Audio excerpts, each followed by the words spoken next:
என்னை ஆட்கொண்ட இயேசு உம்மை யார் என்று நான் அறிவேன். உண்மை உள்ளவரே, என்றும் நன்மைகள் செய்பவரே, என்றும் நன்மைகள் செய்பவரே. என்னை ஆட்கொண்ட இயேசு உம்மை யார் என்று நான் அறிவேன்.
எங்களோட பேசுகிற தேவனாக இருக்கிறேன். ஸ்தோத்திரம்.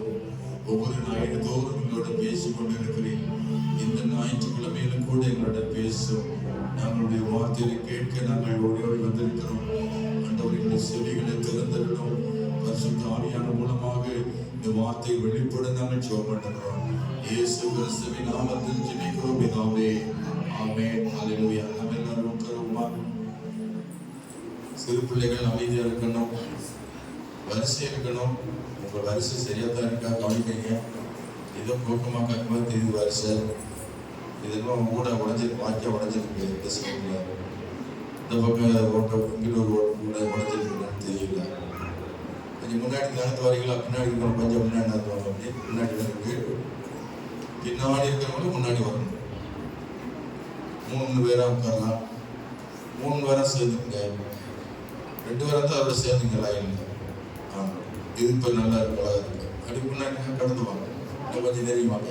முன்னாடி கேட்பது நெருங்கிருக்கு. நீதான் சொல்றேன், உங்களுக்கு தான் சொல்றேன். முன்னாடி கேட்பது தான் முன்னாடி நெருங்கிருக்கு. அப்படி ஆள் வருதா? ரிசர்ச் பண்ணியிருக்காங்களா? அப்போ வரட்டும், கேட்க. ஓகே, இப்போ கொஞ்சம் நல்லா இருக்கு. அந்த லாஸ்ட் லைன்லாம் எப்படி இன்னும் ஸ்தோத்திரம். நம்ம ஆண்டவர் நம்ம படைச்ச தேவன் கண்ணை முன்னாடி வச்சு படைச்சார், பின்னாடி வச்சு படைச்சா எப்படி இருந்திருக்கும்? பற்களையும் ஒழுக வரிசையாக படைச்சார், பல்களையும் கொஞ்சம் கூக்கமாக படைச்சது எப்படி இருந்திருக்கும்? அந்த மாதிரி நம்ம கூக்கமாக இருக்கக்கூடாது. லைன் கரெக்டாக இருக்கணும். நம் தேவன் ஒழுங்கின் தேவன், ஒற்றுமையின் தேவன். அல்லேலூயா. கர்த்தர் தாமே உங்களை ஆசீர்வதிப்பார். ஆண்டவர் இந்த நாள் நமக்கு கொடுக்கிற வார்த்தையை நாம் தியானிப்போமா? நம்ம 2 நாளாகவும் புஸ்தகம் 7ஆம் அதிகாரம் 14ஆம் வசனத்தை நாம் எடுத்து வாசிப்போம்.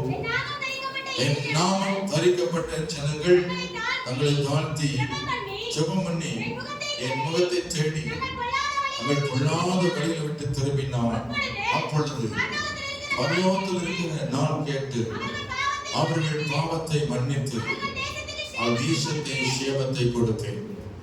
கர்த்தருக்கு ஸ்தோத்திரம்.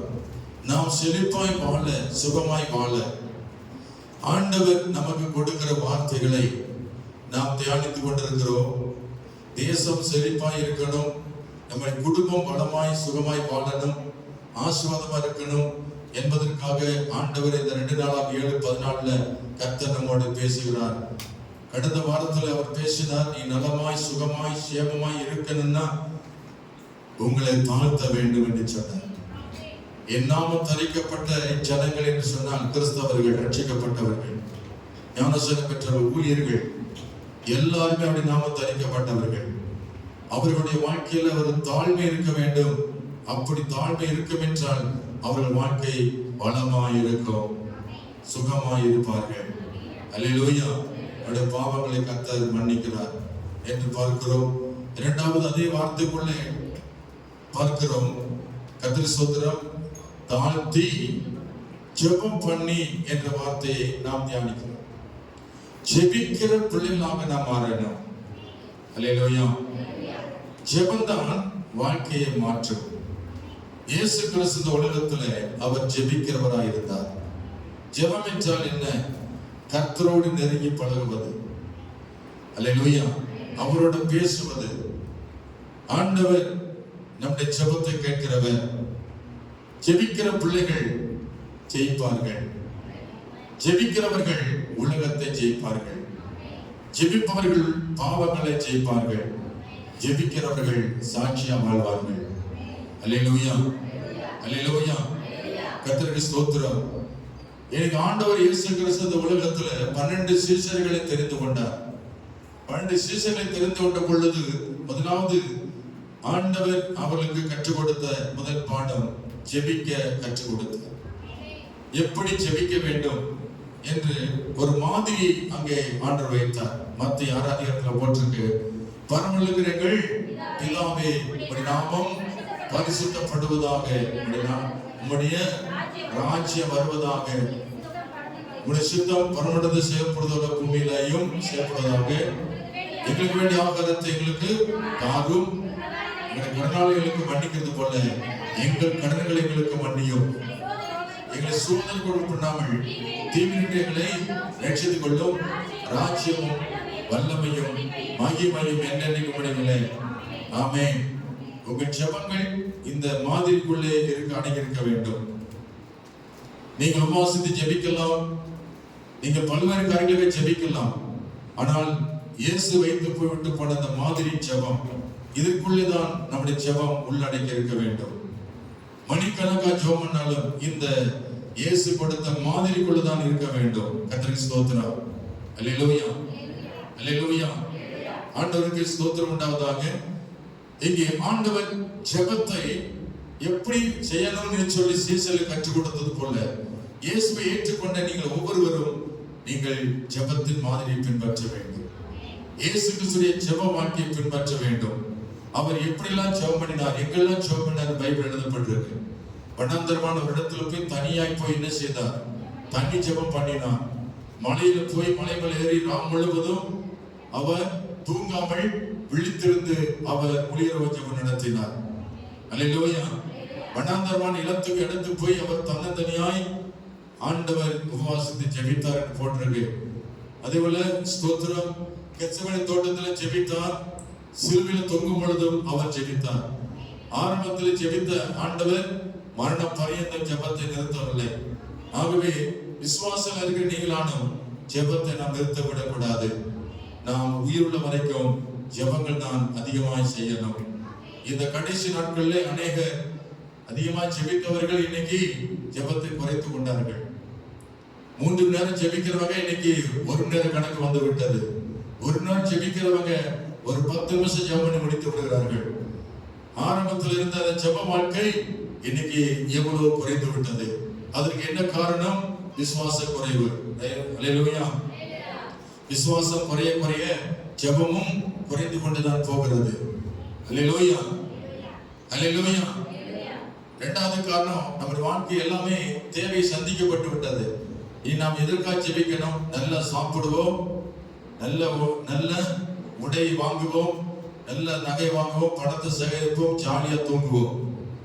எல்லாமே நமக்கு கிடைத்து விட்டது. சுகமாய் வச்சுட்டார். உடம்பெல்லாம் நல்ல ஆரோக்கியமா இருக்கு, தேவை சந்திக்கப்பட்டு விட்டது. இனி நாம் ஜெபிக்க வேண்டிய அவசியம் இல்லை என்று வசதி வாய்ப்புகள் கூடும் பொழுது அவருடைய ஜெப வாழ்க்கை குறைந்து விட்டது. ஆமென். இல்லையா சொல்லுமா?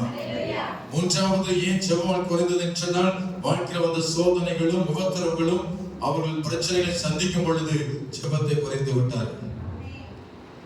ஆகவே நாம் எந்த நிலைமையில குறைந்திருக்கிறோம்? ஜெபத்தை ஒருபோதும் குறைந்து விடக் கூடாது. இருக்கின்ற ஜெபங்கள் இன்னும் அதிகமாக தவிர குறைந்து விடக் கூடாது. அல்லது அந்த நிலைமையிலாவது போய் கொண்டு இருக்கணும். ஒரு நேரம் ஜெபம் பண்றோமா, அந்த ஒரு நேரத்தை குறைந்து விடக்கூடாது. அதை காட்டில் அதிகமாய் கூட வேண்டும் தவிர நாம் கீழே போய்விடக் கூடாது. அநேகர் சொல்றாங்க ஜெபத்தை அலட்சியம் பண்ணுகிறார்கள், ஜெபம் பண்ண நேரம் இல்லை என்று சொல்லுகிறார்கள், ஜெபம் பண்ணா தூக்க வந்து சொல்லுகிறார்கள், ஜெபம் பண்ணால் அற்புதம் நடக்க மாட்டேங்குது சொல்லுகிறார்கள். இப்படி பல சாக்குகளை சொல்லி இன்னைக்கு அநேக விசுவாசிகள் ஜெபம் இல்லாத விசுவாசிகளை மாறிவிட்டார்கள். ஒரு பொழுதுபோக்கு விசுவாசிகளை மாறிவிட்டார்கள். ஜெபமே மறந்து விட்டார்கள். இன்னும் சொல்ல போனால் ஜெபம் என்றால் என்னென்ற அர்த்தம் தெரியாமல் விசுவாசிகள் வாழ்ந்து கொண்டிருக்கிறாங்க. அல்லேலூயா, அல்லேலூயா. நீங்கள் நாளும் ஜெபத்தை மறந்தால் சாத்தானுக்கு இரையாகி விடுவோம். பிசாசானுடைய தந்திரம் என்ன தெரியுமா? ஜெபத்தை தடை செய்ய வேண்டும். நீங்கள் ஜெபிப்பதை குறைக்க வேண்டும், ஜெபிப்பதை நிறுத்த வேண்டும். ஜெபிக்காதபடி உங்களை தடை செய்வதுதான் பிசாசின் வேலை. ஆகவே பிசாசின் தந்திரங்களை புரிந்து கொண்டு உங்கள் ஜெப வாழ்க்கையை கட்டி எழுப்புங்கள். கைவேற்றி அமைச்சர் விழுந்து போன தாவீதின் கூடாரத்தை ஆண்டவர் மீண்டும் கட்டி எழுப்பினது போல உங்கள் ஜெப வாழ்க்கையை மீண்டும் கட்டி எழுப்ப கர்த்தர் கிருபை செய்வாராக. அல்லேலூயா சொல்லுவோமா? அல்லேலூயா, அல்லேலூயா. இன்னைக்கு ஜெபங்கள் பல காரணங்களுக்காக ஜெபிக்கிறோம், பல காரியங்களுக்காக ஜெபிக்கிறோம். ரட்சிப்புக்காக ஜெபிக்கிறோம், குடும்பத்துக்காக ஜெபிக்கிறோம், தேவைகளுக்காக ஜெபிக்கிறோம், சபைகளுக்காக ஜெபிக்கிறோம், எழுப்புதலுக்காக ஜெபிக்கிறோம், அற்புதங்களுக்காக ஜெபிக்கிறோம், வியாதியஸ்தலுக்காக ஜெபிக்கிறோம். நீங்கள் பல காரியங்களுக்காக ஜெபித்தாலும் இந்த 2 நாளாம் 7:10 சொல்லப்பட்ட ஜெப காரியம் என்னவென்றால், ஸ்தோத்திரம், ஒருவன் பாவம் செய்தால் அவன் ஜெபிக்க வேண்டும். என்னாலும் தரிக்கப்பட்ட ஜனங்கள் தங்களை தாழ்த்தி ஜெபம் பண்ணி என்ற வார்த்தையை கவனிங்க. நீங்க என்னதான் காரியம் ஜெபம் பண்ணாலும் ஃபர்ஸ்ட் நாம் நினைக்க வேண்டும், நம்முடைய வாழ்க்கையில செய்கிற பாவங்களுக்காக, நம்முடைய வாழ்க்கையில பாவங்களுக்காக நாம் ஒப்பு கொடுத்து ஜெபிக்க வேண்டும். உலகத்துக்கெல்லாம் ஜெபம் பண்ணிட்டு நம்மை பல பாவங்களை செய்துவிட்டு ஊரெல்லாம் ரட்சிக்கப்பன்னு சொன்னா உங்க ஜெபம் கேட்கப்படாது. நாம் தரிக்கப்பட்ட ஜனங்கள் தங்களை தாழ்த்தி ஜெபம் பண்ணின்னு போட்டுருக்கு. எதுக்காக ஜெபம் பண்ண சொல்றாரு இந்த இடத்துல? சொல்லுங்க, எதுக்காக ஜெபம் பண்ண சொல்றாரு ஆண்டவர் இந்த இடத்துல? நம்முடைய பாவங்களை நினைத்து பார்க்க வேண்டும். நம்முடைய கீழ்ப்படியாமை, நம்முடைய தேவன் நம்முடைய வாழ்க்கையில ஸ்தோத்திரம் செய்கிற அக்கிரமங்களை நினைத்து பார்த்து, அநியாயங்களை நினைத்து பார்த்து நாம் தேவ சமூகத்தில் ஜெபிக்க வேண்டும் என்று தேவன் எதிர்பார்க்கிறார். அல்லேலூயா, அல்லேலூயா. 3 விதமான பாவங்கள் கிறிஸ்தவர்களாக இருக்க நாம் செய்கிறோம். 3 விதமான பாவங்கள். நீங்க எந்த பாவங்கள் செய்கிறீன்றதை கவனித்து நோட் பண்ணி கொள்ளுங்கள். 3 விதமான பாவங்கள் அப்படி நாம தரிக்கப்பட்டவர்கள் செய்கிறார்கள். ஒன்று, முதலாவது கவனிங்கள், தேவனுக்கு விரோதமான பாவங்கள் செய்கிறார்கள். இரண்டாவது, பிறருக்கு விரோதமாய் பாவம் செய்கிறார்கள். மூன்றாவது, தனக்கு விரோதமாய், தன் சரீரத்துக்கு விரோதமாய் பாவம் செய்கிறார்கள். இதில் ஆண்டவர் 2 நாளாம் 7:14 சொல்லியிருக்கிற அந்த ஜெப வாழ்க்கை, எதற்காக நீங்கள் என்ன பாவம் செய்தீர்கள் என்று அந்த வார்த்தை மூலமாக தேவன் நமக்கு வெளிப்படுத்துவார் இன்றைக்கு. அல்லேலூயா சொல்லுமா? நாம் கர்த்தருக்கு விரோதமாய் பாவம் செய்கிறோமா? தேவனுக்கு விரோதமான பாவங்கள் என்ன? என்ற சத்தியங்களை நாம் அறிந்து கொள்ள வேண்டும். ஆமென். அல்லேலூயா. கவனிங்கள், முதலாவதாக தேவனுக்கு விரோதமாக செய்த பாவங்கள். என்ன பாவங்கள் செய்கிறார்கள் தேவனுக்கு விரோதமாக என்று பார்ப்போமானால் 1 சாமுவேல் 7 அதிகாரம் 3 முதல் 6 வரைக்கும் நீங்க படித்து பார்த்தால் 1 சாமுவேல் 7 அதிகாரம் 3 முதல் 6 வரைக்கும். அப்பொழுது சாமுவேல்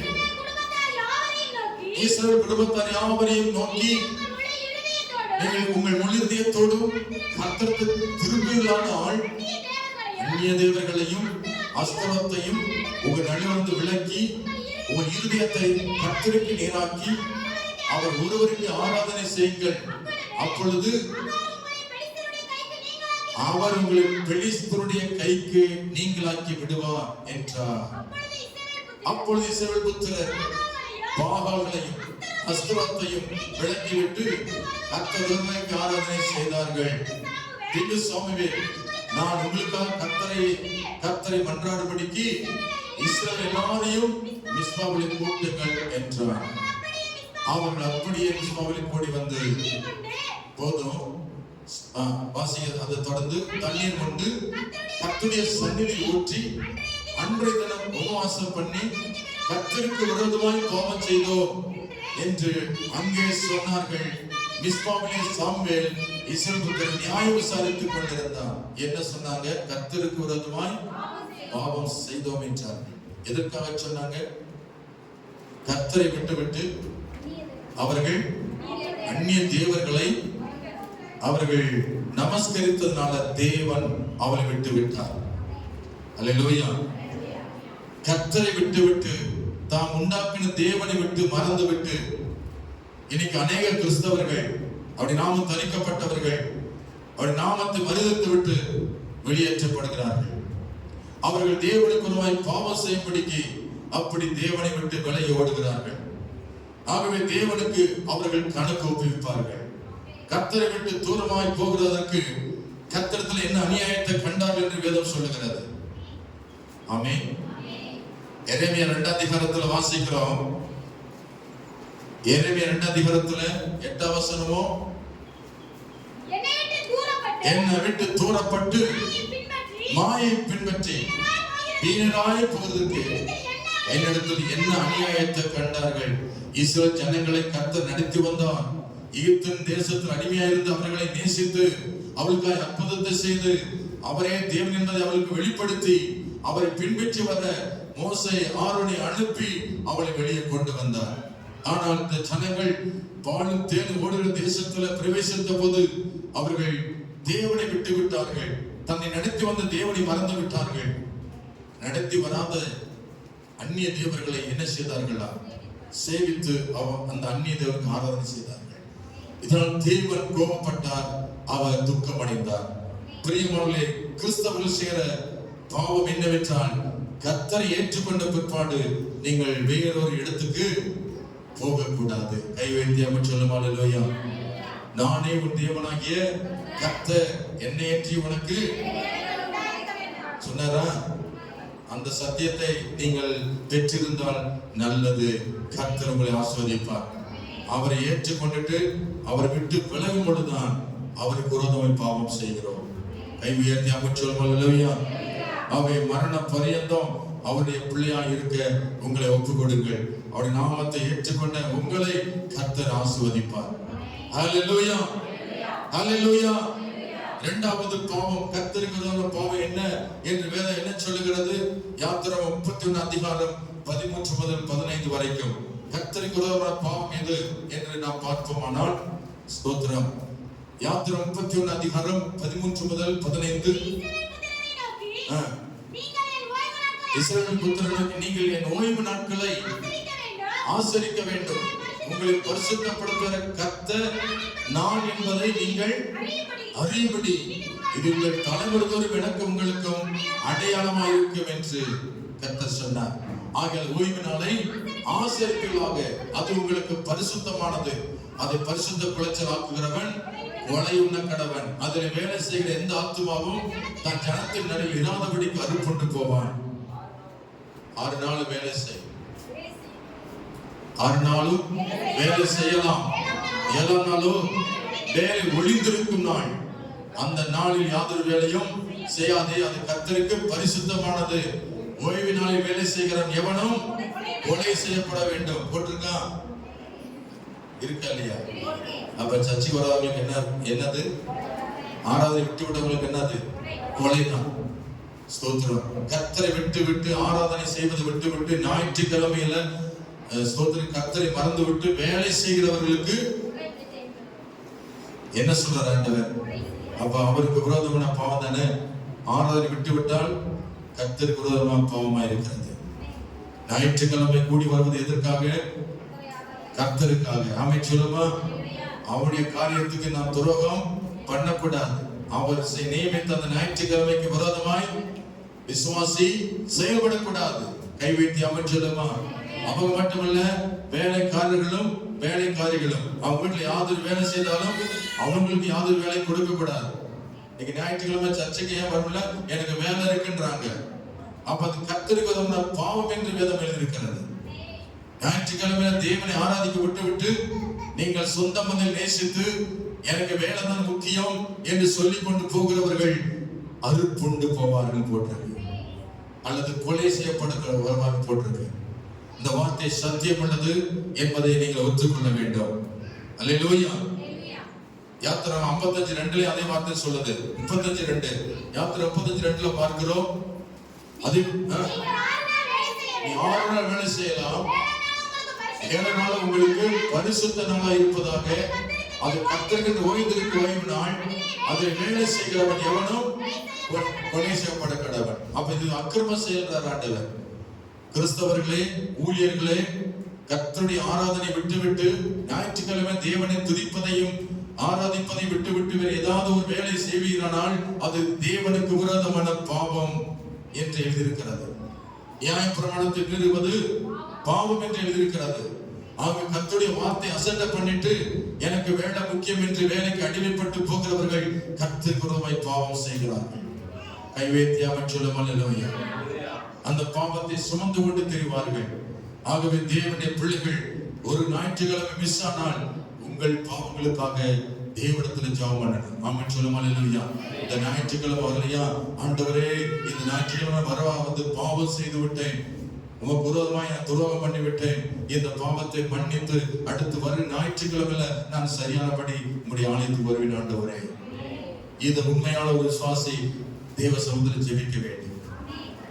தேவனுக்கு விரோதமாய் பாவம் செய்தோம் என்று தன் தவறை உணர்ந்து விசுவாசிகள், அப்படி நாம தரிக்கப்பட்டவர்கள் தேவ சமூகத்தில் ஜெபிக்க வேண்டும். அல்லேலூயா. இது தேவனுக்கு விரோதமான பாவம் என்பதை உணர்ந்து ஜெபிக்க வேண்டும். ஆமென். என்னாகும் 15:22 வாசிக்கிறோம். என்னாகும் 15:22 சொல்கிறது, ஒருவன் வேலை செய்ய புறப்பட்டு போனான், ஓய்வு நாளை ஆசரிக்கவில்லை, கண்டுபிடிக்கப்பட்டான். அவனை கேட்டதற்கு அவன் சொன்னான், நான் விறகு விறக்க போனேன் சொன்னான். மோசேட்ட கைகளாம் பிடித்து கொண்டு வந்தார்கள். மோசே ஆண்டவர்கிட்ட கேட்ட, ஆண்டவரே இவன் ஓய்வு நாளை அனுசரிக்கவில்லை, விறகு விறக்க போய்விட்டான், இவனை நான் என்ன செய்யலாம் என்று கேட்டபோது கர்த்தர் பேசினார், இவனை கைகளாம் பிடித்து கொண்டு பாளையத்துக்கு புறமே கொண்டு போய் சபையர் எல்லாரும் கல்லெறிந்து கொள்ள கடவுள் சொன்னார்.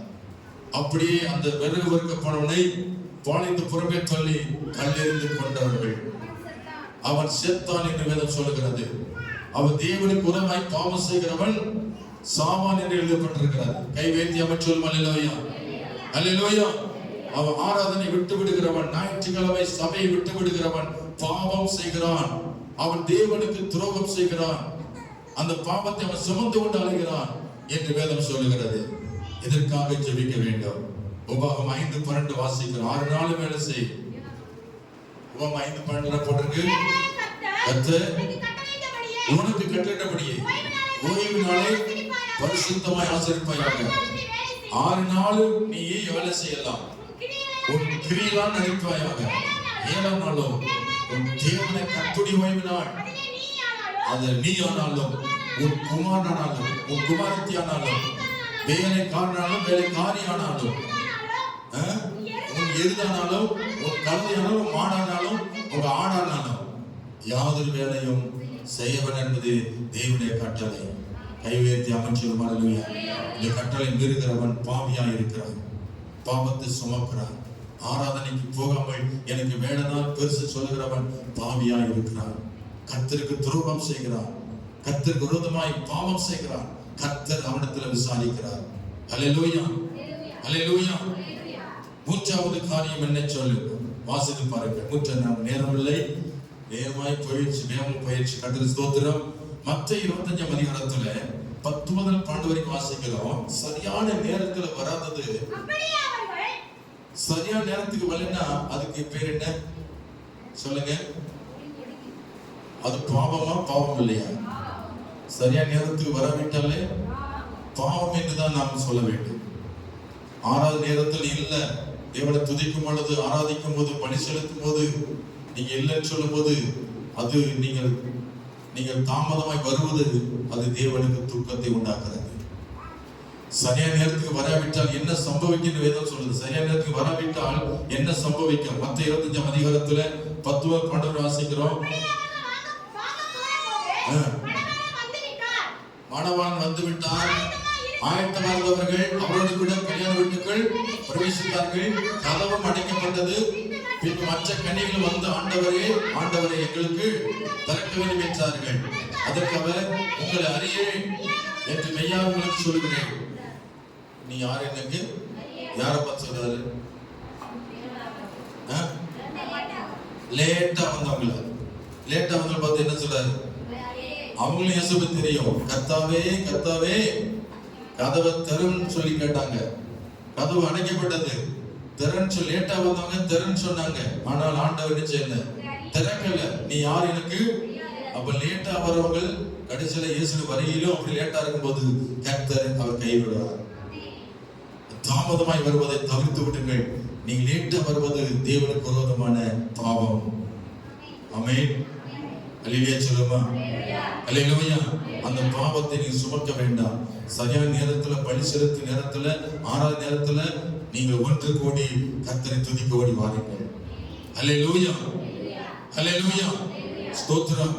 தொடர்ந்து ஏசாயா 55:6 வாசிக்கிற, கர்த்தரை கண்டடையத்தக்க சமயத்தில் அவரை தேடுங்கள், அவர் சமமாய் இருக்கையில் அவர் நோக்கி கூப்பிடுங்கள். அவர் வர்ற நேரத்துல நீங்க வந்திருக்கணும். ஆராதனை என்பது முக்கியம். சபையில துதித்து பாடல் பாடி ஆராதிக்கும் போது கர்த்தர் இறங்கி வருகிறார். அந்த நேரத்தில் அபிஷேகம் இறக்கும் பொழுது நீங்கள் அந்த இடத்தில் நிற்க வேண்டும். அவர் கண்டடையத்தக்க சமயத்துல அவரை நீங்கள் தேடும் பொழுது அவர் உங்களுக்கு வெளிப்படுவார். அந்த நேரத்தை விட்டுவிட்டால், சமயம் என்றால் நேரம், சமயம் என்றால் நேரம், அந்த சமயத்தில் கர்த்தரை கண்டடையத்தக்க சமயத்தில் அவரை தேடாவிட்டால் பிறகு நீங்கள் தேடினாலும் வெளிப்பட மாட்டார். அல்லேலூயா. அவன் சரியான நேரத்துல, துதிக்கும் நேரத்துல, ஆராதிக்கும் நேரத்துல உங்கள் ஜீவன் அங்கே அவரோடு இணைந்திருக்க வேண்டும். அல்லேலூயா. அவர் நேரம் தவறாமல் தேவ சபைக்கு வரும்பொழுது சரியான நேரத்தில் ஓடி வாருங்கள். கர்த்தர் உங்கள் பாவங்களை மன்னிப்பார். ஒருவேளை இந்த வாரம் நீங்கள் தாமதம் வந்துட்டால் அதற்கு அடுத்த வாரம் ஆண்டவர்கிட்ட ஜெபம், ஆண்டவரே இனி நான் தாமதம் வரமாட்டேன், இந்த பாவத்தை மன்னியும் என்று கர்த்தரிடத்தில் முறையிட்டால் அவர் மன்னித்து உங்களை சரிப்படுத்துவார். அல்லேலூயா, அல்லேலூயா. கர்த்தருக்கு ஸ்தோத்திரம் உண்டாவதாக. நான்காவது காரியத்தை கவனிங்கள். கர்த்தருக்கு விரோதமான பாவம் என்ன? மல்கியா 3 அதிகாரத்தில் வாசிக்கிறோம் 8-9. மல்கியா 3 அதிகாரம் 8-9. என்ன? மனுஷன் தேவனை வஞ்சிக்கலாமா? நீங்களோ என்னை வஞ்சிக்கிறீர்கள். எதிரே உங்களை வஞ்சித்தோம் என்கிறீர்கள். தசமபாகத்திலும் காணிக்கையில் தானே. நீங்கள் சபிக்கப்பட்டவர்கள், ஜனத்தாராகிய நீங்கள் எல்லாரும் என்னை வஞ்சித்தீர்கள். இங்க சொல்லப்பட்டிருக்கு, ஒரு விசுவாசி அப்படி நாம தரிக்கப்பட்டவர்கள் அவருக்கு காணிக்கைகளை, தசமபாகங்களை படைக்காவிட்டால் அவர்கள் பாவமாய் இருக்கிறார்கள். ஆமென். இது தேவனுக்கு விரோதமான பாவம் என்று எழுதப்பட்டிருக்கிறது. அப்படிப்பட்டவர்கள் சபிக்கப்பட்டு இருக்கிறாங்க. அவங்க ஆசீர்வாதம் பெற முடியாது, அவள் வாழ்க்கையில சமாதானம் கிடைக்க முடியாது, அவள் வாழ்க்கையில செழிப்பு வராது, அவள் வாழ்க்கையில ரட்சிப்பு வராது. அவர்கள் தேவனை குறிப்பிடுவாங்க, கர்த்தர் யார் என்று தெரியாது சொல்லி விடுவாரா?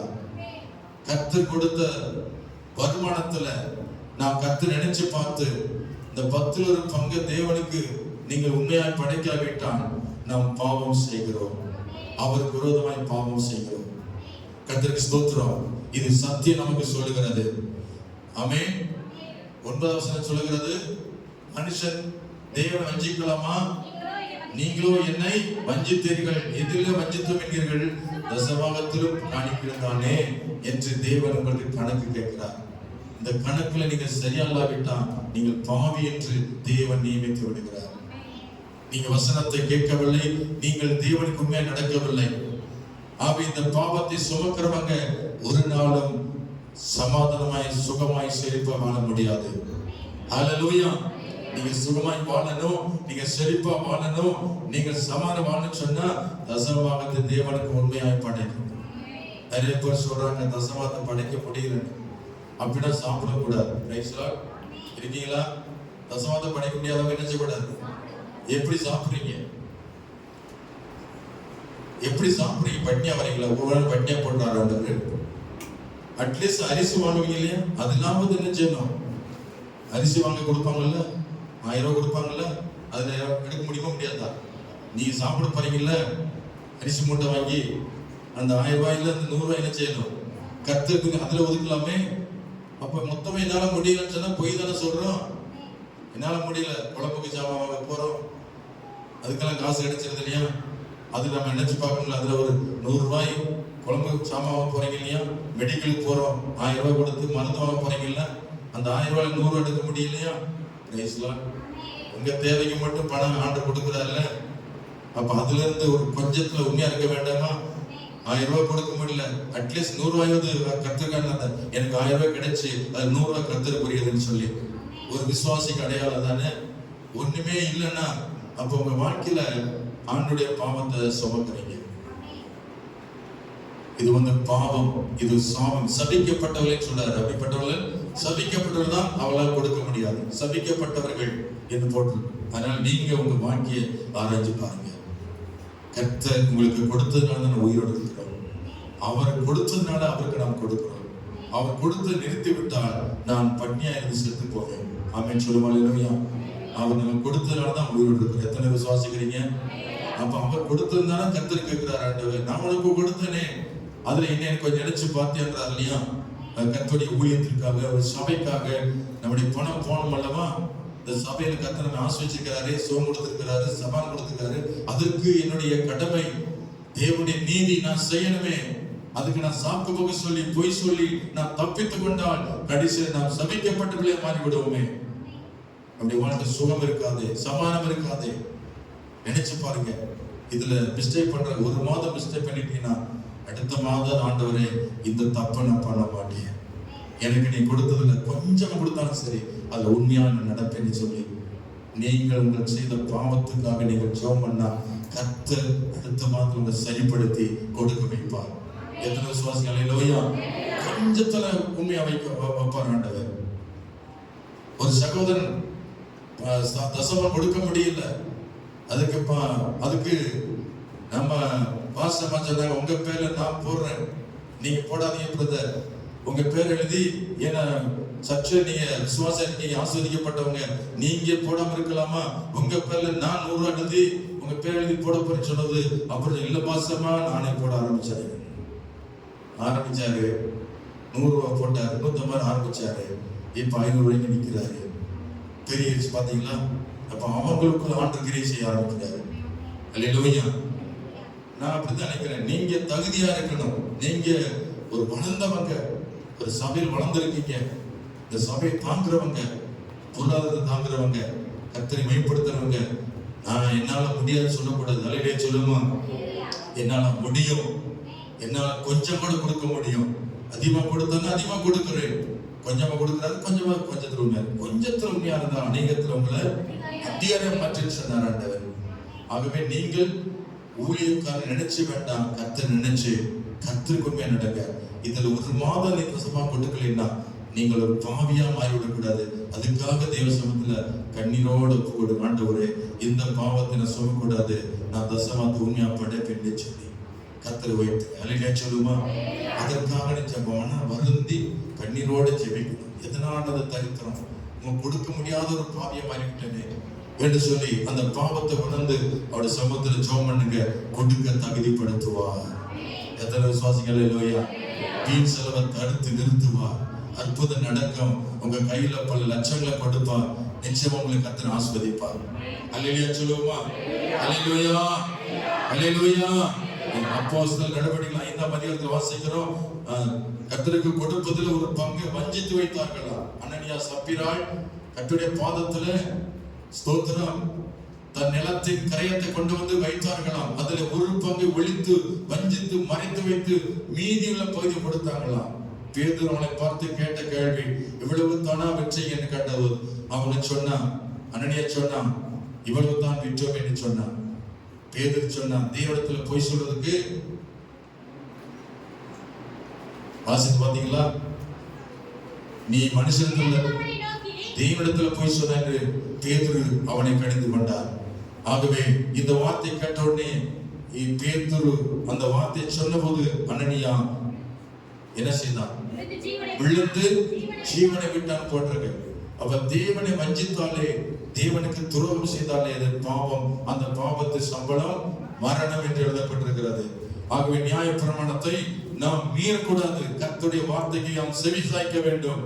கர்த்தருடைய பாவம் செய்யாதே. அடுத்த 5வது காரியத்தை கவனிங்க. கர்த்தருக்கு ஸ்தோத்திரம். திருமணத்தில் பங்கு கொள்ளாதது பாவம் என்று எழுதப்பட்டிருக்கிறது. சுவாசிகள் மாசத்துக்கு ஒரு முறை என்ன செய்யணுமா? பரிசுத்த திருமணத்தில் பங்கெடுக்கணும். அப்படி எடுக்காவிட்டால் பாவத்தை சுமந்து கொண்டு இருக்கிறார்கள்.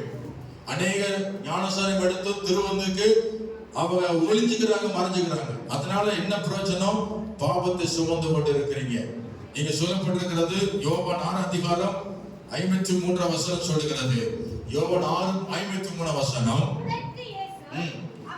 அதற்கு அவரை நோக்கி, நீங்க மனுஷகுமாரனுடைய மாமிசத்தை புசியாமலும் அவருடைய ரத்தத்தை பானம் பண்ணாமலும் இருந்தால் உங்களுக்குள்ளே ஜீவன் இல்லை என்று, உங்களுக்குள்ள ஜீவன் என்று உயிரே இல்லைன்னு அர்த்தம். திருவிழா பங்கெடுக்காவிட்டாலே உயிர் இல்லாதவங்க, உனக்கும் எனக்கு சம்பந்தமே இல்லை என்று இயேசு சொல்றாரு. ஆமென் சொல்லுமா. இயேசு திருவிழா புறக்கணிக்கிறவங்க, இயேசு திருவிழாவில் பங்கெடுக்காம அவங்க வெறுத்துட்டு அழைச்ச வேண்டி போறவங்களுக்கு அவர் சொல்ற வார்த்தை, உனக்கும் எனக்கும் சம்பந்தமே இல்லை. ஆகவே திருவிழாவில் பங்கெடுக்காமல் இருப்பது பாவம். அதற்கான கண்ணீர் வடித்து ஜெபிக்கணும். ஆண்டவரே, நான் திருவிழா பல மாதங்கள் எடுக்காம இருக்கிறேன், நான் சபிக்கப்பட்டு கிடக்கிறேன், எனக்காக நீ ரத்தம் சொன்னீங்க, அதை நான் மறுதலித்துக் கொண்டிருக்கிறேன். உன் பரிசுத்த ரத்தத்தை நான் பணம் பண்ணணும், உங்களுடைய பரிசுத்த சரீரத்தை நான் ஆண்டவரை புசிக்கணும், உம்மோடு ஐக்கியம் கொண்டு உமக்காய் வாழணும். அல்லேலூயா என்று சொல்லி உங்கள் தவறை உணர்ந்து தேவனுக்கு விரோதமாய் செய்கிற இந்த பாவத்தை உணர்ந்து ஜெபிக்க வேண்டும். திருவிழா பங்கெடுக்காதவங்க தேவ சமூகத்தில் ஒப்புக்கொண்டு ஜெபிக்கணும். ஒவ்வொரு மாதமும் நீ பங்கெடுக்காம நீங்க வெறும் இயேசு மட்டும் ஏற்றுக்கொண்டு சும்மா வந்துட்டு போக்குவரத்து ஆள வந்துட்டு போனீங்கன்னா கர்த்தர் பாவத்தை சுமக்க வைக்கிறார். இது தேவனுக்கு விரோதம் பாவம். இந்த சபையோட ஐக்கியமா இருந்து திருவிழாவில் பங்கெடுக்காவிட்டால் இந்த சபைக்கு உங்களுக்கு சம்பந்தம் இல்லை, கர்த்தருக்கு உங்களுக்கு சம்பந்தமே இல்லை. ஆகவே திருவிழாவில் பங்கெடுக்காதவங்க செத்து போனாங்க என்று பைபிள் எழுதப்பட்டிருக்கு. அவங்க செத்தவர்கள், உயிரிழந்தும் செத்தவர்கள் என்று வேதம் சொல்கிறது. என் மாமிசத்தை புசியாமலும் என் ரத்தத்தை பானம் பண்ணாமல் இருந்தால் அவனுக்குள்ள ஜீவனில்லை என்று மெய்யா உங்களுக்கு சொல்லி சொன்னார். அவர் அநேக விசுவாசிகள் இன்னைக்கு திருவிழாவில் பங்கெடுக்கிறது இல்லை. 80 பேருக்கு திருவிழா ஆயத்தம் பண்றோம். அதுல 62 பேர் 68 பேர் 12 ஆத்துமாக்களை காணோம். அவங்களே அவங்க அக்கிரமத்தை சுமந்து கொண்டு இருக்கிறாங்க, அவங்க பாவத்தை சுமந்து கொண்டு இருக்கிறாங்க, இன்னும் பாவியாகவே இருக்கிறாங்க.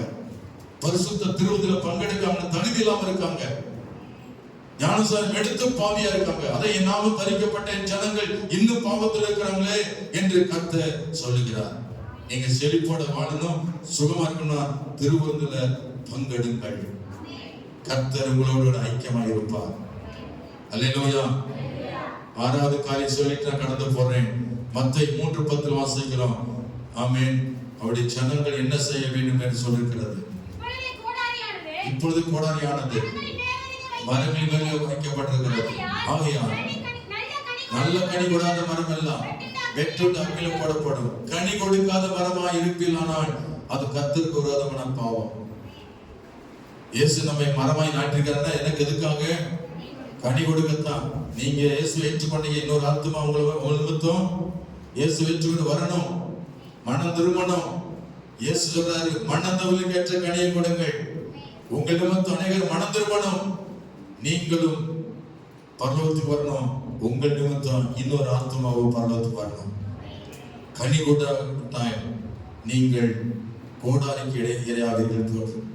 இப்பொழுது கோடாரியானது மரத்தின் வேர்கள் வைக்கப்பட்டிருக்கிறது. நல்ல கனி கொடாத மரம் எல்லாம் வெட்டுண்டு அக்கில போடப்படும் என்று இயேசு சொல்லுகிறார்.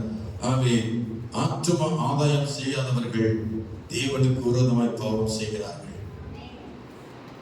உண்மையா இல்லையா? ஆத்தும ஆதாயம் செய்யாதவங்க என்ன எப்படிப்பட்டவங்களா? தேவனுக்கு விரோதமாய் பாவம் செய்கிறார்கள். ஆகவே நீங்கள் இதை தேவ சமூகத்தை ஒப்புக்கொண்டு, ஆண்டவரே எத்தனை ஆண்டுகளாக ஏற்றுக்கொண்டேன், இத்தனை வருஷமா என்ன ஆசிரிச்சு வரீங்க, எத்தனை வருஷமா பிரசாதத்தை கேட்கிறேன், ஆனா ஒரு ஆத்துமடைய மூலம் ஒரு ஆத்து மனதிரவங்க இருக்க இந்த பாவத்தை மன்னிக்க வேண்டி சொல்லி கேட்கிறேன். கை வைத்து அமைச்சர், இந்த பாவத்தை மன்னிக்கப்பா, நான் ஒரு ஆத்துமோட ஆதாரம் செய்யாத ஒரு பாவியா இருக்கிறேன், நான் மட்டும் சர்ச்சுக்கு வரேன், ஆனா என் மூலம் ஒரு ஆத்மா மனதிருவாம இருக்கு, நான் கனி இல்லாம இருக்கேன், என் மூலமா ஒரு ஆத்மாவது ஆதாரம் செய்வேன்னு சொல்லி இந்த பாவத்தை சொல்லி ஜெபம் பண்ணுங்க. ஊழியம் செய்யாத பாவம், ஆத்மாவை ஆதாரம் செய்யாத பாவம், இது கர்த்தருக்கு விரோதமான பாவம். ஆகவே இந்த பாவத்துக்கான ஜெபம் பண்ணணும். ஆமென், அல்லேலூயா. ஏழாவது காரியத்தை கவனிங்க, ஜெபிக்காதது பாவம். 1 சாமுவேல் 12:23 நான் வாசிக்கிறோம். 1 சாமுவேல் 12:23 சாமுவேல் சொல்கிறார், நான் உங்களுக்காக ஜெபிக்காதிருந்தால் நான் பாவியாய் மாறிவிடுவேன். அவை ஜெபிக்காவிட்டால் பாவியாய் மாறி விடுகிறோம். அடிக்கடி நாம் சொல்றோம், ஜெபம் பண்ணுங்கன்னு சொல்றோம், உபவாசம் வைக்கிறோம், இரவு ஜெபம் வைக்கிறோம், தனி ஜெபம், அதிகாலை ஜெபம், குடும்ப ஜெபம், பல்வேறு ஜெபம் இருக்கு. ஆனா ஜெபங்கள்ல கலந்து கொள்ளாவிட்டாலே பாவியாய் மாறி விடுகிறோம். ஜெபிக்காதவர்கள் பாவி என்று வேதம் சொல்லுது. ஜெபிக்காதவங்க தேவனுக்கு விரோதமாய் பாவம் செய்கிறார்கள். வார்த்தை சொல்றாங்க, ஜெபம் பண்ணி சொல்லுவாங்க, ஆனா அவங்க ஜெபம் பண்ண மாட்டாங்க. ஜெபம் பண்ணி சொல்லி பிரசவம் பண்ணுவாங்க, அவங்க ஜெபம் பண்ண மாட்டாங்க. அல்லேலூயா. ஏன்னா சொல்வது ஈஸி, அது செயல்படுத்துவதுதான் கடினமானது. ஜெபம் என்பது எல்லா நேரத்தை ஒதுக்கி விட்டு, உலகத்தை மறந்து விட்டு, வேலைகளை மறந்து விட்டு, சொந்தமாக எல்லாத்தையும் மறந்து விட்டு கர்த்தரோடு நாம் கனெக்ட் ஆகிறது. அரை வீட்டு கதவை பூட்டி கர்த்தர் நானுமாய் அவரோடு பேசிக் கொண்டிருக்கிற ஒரு நேரம் தான் ஜெப நேரம். இந்த ஜெப நேரத்தை அலட்சியம் பண்ணக்கூடாது. ஜெபிக்காதவன் பாவியா இருக்கிறான். உலகத்துல பல வேலை செய்கிறான், பல காரியங்களுக்கு ஓடுகிறான், அதுக்கெல்லாம் நேரம் கிடைக்குது. ஆனா ஜெபம் பண்ண மட்டும் நேரங்கள் என்று சொல்லி இன்னைக்கு ஜெபிக்காத பாவியை ஓடிக்கிட்டு கிறிஸ்தவர்கள். ஜெபிக்காத பாவிகள். இன்னைக்கு நீங்களாலும் ஜெபிக்காவிட்டால் நாம் இன்னும் ஞானசம் எடுத்தாலும் பாவியா தான் இருந்துகிட்டு இருப்போம். அவை ஜெபம் பண்ற ஒரு தெய்வத்திலே மாறணும். ஒருவேளை நீ ஜெபிக்காம வாழ்க்கை ஓடிட்டீங்களா, உங்க வாழ்க்கை எதுவுமே கிடைக்காது. ஜெபிக்காவிட்டால் உங்க வாழ்க்கை வெற்றி அடையாது. ஜெபிக்காவிட்டால் நீங்கள் ஆசீர்வாதம் இருக்க முடியாது. ஜெபிக்காவிட்டால் சுகம் வராது. ஜெபிக்காவிட்டால் நீங்கள் செழிப்பாய் வாழ முடியாது. ஆகவே கர்த்தர் சொல்கிறார், என் நாமத்தினால் எதை கேட்டாலும் உனக்கு நான் தருவேன் சொன்ன ஆண்டவர், நீங்கள் ஜெபிக்கலாய் மாறுங்கள். அல்லேலூயா, அல்லேலூயா. ஒருவேளை ஜெபத்தை மறந்தால் இன்னைக்கு ஒப்புக்கூட, ஆண்டவரே நான் இதுவரைக்கும் ஜெபிக்கல, அந்த ஜெபிக்காத பாவத்தை மன்னிக்கப்பா, அது உமக்குரமாய் செய்த பாவம், நான் ஜெபிக்காதது உமக்குரமாய் செய்த பாவம், அதை என்னை மன்னியும் என்று சொல்லி கர்த்தரிடத்திலே முறையிடுங்கள். மீண்டும் உங்களை ஜெபிக்க வைப்பார். அல்லேலூயா சொல்லுமா. விட்ட ஜெபத்தை மீண்டும் ஜெபத்தை தொடர கர்த்தருடைய ஆவியானவர் உங்களுக்கு உதவி செய்வார். நான் கடைசியா சொல்லி முடிக்கிறேன். யோவேல் 2:12 வாசித்து முடிக்கிறேன். யோவேல் 2:12 வாசிக்கிறோம். ஸ்தோத்திரம். யோவேல் 2:12 என்ன போட்டிருக்கு? Praise Lord. ஆதலால் நீங்கள் இப்பொழுதே உபவாசத்தோடும் அழுகையோடும் புலம்பலோடும் உங்கள் முழு இருதயத்தோடும் என்னிடத்தில் திரும்புங்கள் என்று கர்த்தர் சொல்லுகிறார். எல்லாரும் கண்டு மூடி ஜெபம் பண்ணு. ஜெப ஆவியை ஊற்றுங்கப்பா. நான் ஜெபிக்கணும். நாம் ஜெபிக்காவிட்டால் நாம் பாவியா இருப்போம். ஆகவே நாம் எதற்காக ஜெபிக்கணும்? நம்முடைய பாவங்களுக்காக ஜெபிக்கணும். செய்கிற பாவத்தை அசால்ட்டா விட்டு விடாதீங்க. எல்லாம் ஜெபம் பண்ணுமா? ஜெபிக்கணும் ஜெபிக்கணுமே, இன்று ஜெபராவி ஊற்றுமையா. ஜெபிக்கணும் ஜெபிக்கணுமே, ஸ்தோத்திரம் பலி விண்ணப்ப ஜெபம், ஸ்தோத்திரம் பலி விண்ணப்ப ஜெபம். இந்நேரம் நான் ஏறெடுக்கணும், இந்நேரம் நான் ஏறெடுக்கணும். சிவராவி ஊற்றுமையா, ஜெபிக்கணும் ஜெபிக்கணுமே, சிவராவி ஊற்றுமையா, ஜெபிக்கணும் ஜெபிக்கணுமே. உபவாசித்து உடலை ஒடுக்கி, உடலை ஒடுக்கி ஒவ்வொரு நாளும் நான் ஜெபிக்கணுமே, ஒவ்வொரு நாளும் நான் ஜெபிக்கணுமே. ஜெபராவி ஊற்றுமையா. ஆமென். ஒப்புக்கொடுங்கள். இயேசுவே இன்று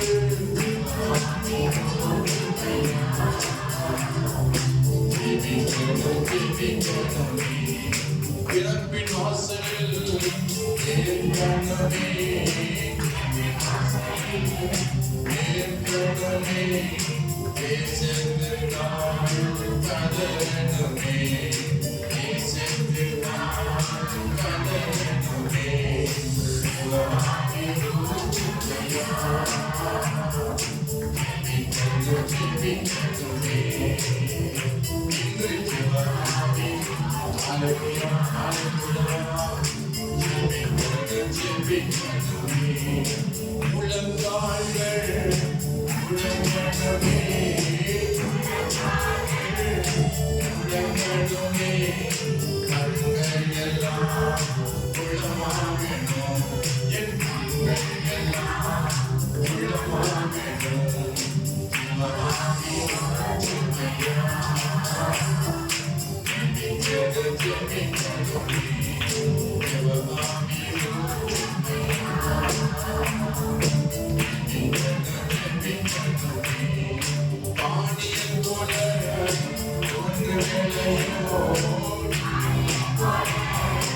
ஒன்று வேளையோ அவராமல் நான் ஜெபிக்கணுமே, அவராமல் நான் ஜெபிக்கணுமே. இன்று சிவராவி ஊற்றுமையா, ஜெபிக்கணும் ஜெபிக்கணுமே. எல்லாரும் திரும்பமா பரலோகத்தின் பிதாவே, இன்று எங்களோடு பேசுகிற வார்த்தைக்காக ஸ்தோத்திரம். ஆண்டவரே, நாங்கள் ஜெபிக்கிறதாய் மாறணும். ஆண்டவரே, எங்கள் பாவங்களுக்காக நாங்கள் கண்ணீர் வடித்து ஜெபிக்கணும். உமக்கு விரோதமாய் செய்த பாவங்களை குறித்து நாங்கள் தியானித்தோம். ஆண்டவரே, உமக்கு விரோதமாய் செய்த ஒவ்வொரு பாவங்களை நினைத்து பார்க்கிறோம். ஆண்டவரே, இந்த பாவங்களுக்கு நான் அடிமையாகாதபடி இந்த பாவத்தை நீங்கள் விடுவிக்க நாங்கள் ஜெபம் பண்ணுகிறோம். நியாய பிரமாணத்தை மீறுவது பாவம் என்று எழுதியிருக்கிறது. இந்த வார்த்தை கீழ்ப்படியாமல் போகிறது பாவத்தை சுமக்கிறார்கள். அப்பா, நாங்கள் அப்படி கீழ்ப்படியாமல் போய் நாங்கள் பாவிகளை மாறிவிடாதபடிக்கு நாங்கள் உம்மை தவிர வேறு தெய்வம் இல்லை, உண்மையை நாங்கள் சார்ந்திருக்கிறோம். ஆண்டவரே, ஞாயிற்றுதோறும் கிறிஸ்தவா இருக்கிறபடி நாம தரிக்கப்பட்ட நாங்கள் ஆலயத்துக்கு சென்று ஆராதிக்கலாம். எங்களை மாற்றுங்கப்பா. ஆண்டவர் ஒரு வாரம் தவற விடாத, அதுக்காக சாக்கு சொல்லி அக்கிரமத்தை நான் சுமக்க கூடாது, பாவத்தை சுமந்து விடக்கூடாது. அதை மன்னித்து என்னை ஆண்டவரே ஒவ்வொரு ஞாயிறுதோறும் ஆலயத்துக்கு செல்ல உதவி செய்யுங்கப்பா. சரியான நேரத்துக்கு நான் தவறாமல் வரணும். ஆண்டவரே, நான் தாமதம் அந்த பாவத்தை மன்னிங்கப்பா. நாங்கள் சரியான நேரத்தில் ஓடி வந்து பணி செலுத்த எங்களை தகுதிப்படுத்துங்கப்பா. ஆண்டவரே ஸ்தோத்திரம். தசமபாகத்தில் உண்மையா இல்லாவிட்டால் வஞ்சித்திருந்தால் அந்த பாவத்தை மன்னித்து நாங்கள் உண்மையான தசமம் படித்த ஊழியத்தை தாங்க சபையை ஆண்டவரை கனப்படுத்த நாங்கள் உண்மையில விசுவாச மாற கிருபை ஆண்டவரே. அதே போல திருவந்தில் பங்கெடுக்காமல் அந்த பாவத்தை மன்னியும். நான் திருவந்தில் தவறாமல் பங்கெடுத்து உமோடு உறவனை ஐக்கியம் கொண்டு நாங்கள் சுகமாய் வாழ உதவி செய்யுங்கப்பா. அதில் ஆத்தும் ஆதாயம் செய்யாமல் வீணான வேலை செய்து கொண்டிருந்து நாங்கள் வருஷங்கள் கழித்து கொண்டிருந்தால் நாங்கள் பாவத்தை ஒப்புக்கொடுக்கிறேன் மூலம் ஒரு ஆத்மாவது ஆதாயம் செய்யப்பட எங்களை தழுகிற மாட்டவரே, இந்த பாவத்தை மன்னியும். ஒரு ஆத்மாவோட ஆதாயம் செய்யாவிட்டால் அதை மன்னிய மாட்டவரே. அந்த அக்கிரமத்தை மன்னித்து நான் ஆத்தும பாரத்தோடு அழைந்து தருவேன். ஆத்துமாவை நான் ஜெபம் பண்ணுவேன். அண்டை மூலம் ஆத்தும் மனம் திரும்ப உதவி செய்ய நான் நல்ல கனி கொடுப்பேன் என்று ஒப்புக் கொடுக்கிறேன். அதுல ஜெபிக்காத பாவம், இது வரைக்கும் நான் ஜெபம் பண்ணாத ஒரு விசுவாசியா இருந்தா நான் ஆண்டவர் இரவு பகல் நேரம் கிடைக்கும் போதெல்லாம் ஜெபிக்கும்படி ஜெபாவி ஊற்றுக்கப்பா. ஜெபிக்காத ஒரு பாவியா மாறிவிடக்கூடாது. இந்த பாவங்களை மன்னித்து நான் ஜெபிக்க ஆண்டவரே எப்பொழுதும் உங்களோடு கூட ஜெபிக்க உதவி செய்யப்பா. ஆண்டவரே உமக்கு ஸ்தோத்திரம். தாழ்த்தி ஒப்புக் கொடுக்கிறோம். இந்த சபையை நீர் ஆசீர்வதியும். உமக்கு விரோதமாய் பாவம் செய்யாதவன் இந்த சபையை நீர் பரிசுத்தமாக்கி ஆசீர்வதிங்கப்பா. இது வந்திருக்கிற ஒவ்வொருவரையும் பரிசுத்தப்படுத்துங்க. கேட்ட சத்தியங்களபடி தன் வாழ்க்கை ஒப்புக் கொடுக்கும்படி ஒவ்வொரு ஆத்மாவையும் நீர் ஆளுகை செய்து நடத்தும். இயேசு கிறிஸ்துவின் நாமத்தில் ஜெபிக்கிற நல்ல பிதாவே, ஆமென். என் ஆத்துமாவே கர்த்தரை ஸ்தோத்திரி, என் பரிசுத்த நாமத்தை ஸ்தோத்திரி. என் ஆத்துமாவே கர்த்தரை ஸ்தோத்திரி. அவர் செய்த சகலமான மறவாதே. ஆமென். நம்முடைய கர்த்தராகிய இயேசு கிறிஸ்துவின் கிருபையும் பிதாவாகிய தேவனுடைய அன்பு பரிசுத்த ஆவியானவருடைய ஐக்கியமும் சந்தோஷ சமாதானமும் நம் அனைவரோடு கர்த்தருடைய வருகை மட்டும் சதா காலம் இருப்பதாக. ஆமென். ஹல்லேலூயா, ஹல்லேலூயா, ஹல்லேலூயா. God bless you. கர்த்தருடைய ஆசீர்வதிப்பாராக. Praise the Lord. திருவந்தக்கு 3 பேர் திருவந்தக்கு